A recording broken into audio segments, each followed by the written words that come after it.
Okay, I have a quick little project for you today.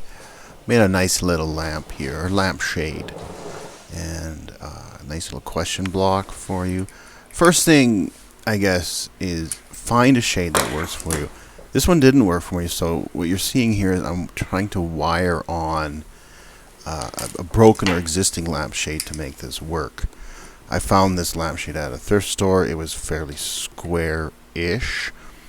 Just find something that works, and it works for a question block for me, but I had to wire on that little a holder, right? This didn't work with the lamp I had, so, and quite often you'll find this at thrift stores, just lampshades that aren't great. So I got some cardstock here, printed it out, pretty straightforward, the question block that I wanted.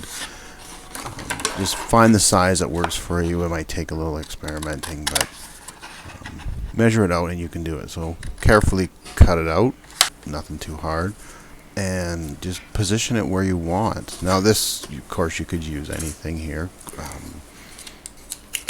any silhouette you wanted to use, but what I have here is two-sided tape, but of course any tape will work, doubled over will work, but this just made it easy for me. And it doesn't have to be super tape, just something slightly sticky, and you'll see how it goes from here. So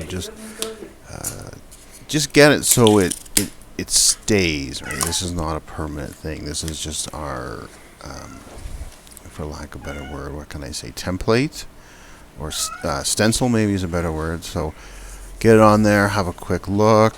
If it doesn't work perfectly for you, just reposition and center it as best you can, or again where you want it on the lampshade. You can see I don't have a white lampshade here, but it's close to white, kind of an off-white, and it works. I think it kind of gives it a bit of a detail that I was looking for, and it's a great way to use a thrift store and just reuse things. Just don't get cheap paint, but middle of the road craft paint. And if my hand wasn't blocking it, you could see I don't want to say this is dry brush, but not like a super loaded brush. And I'm painting away from the stencil because I don't want to get paint underneath, of course. No, I don't want minimal bleed through. So kind of a dry brush, kind of just dab it away from the stencil and push down as you go. And of course I'm getting paint on my fingers and on the counter and on me and everywhere else, and the cat. So yeah, just go around, take a little bit of time, but you don't have to be super careful. I just use one coat. Use as many coats as you think you need. I wanted it a bit on the thin side, and again, I just carefully peel that away.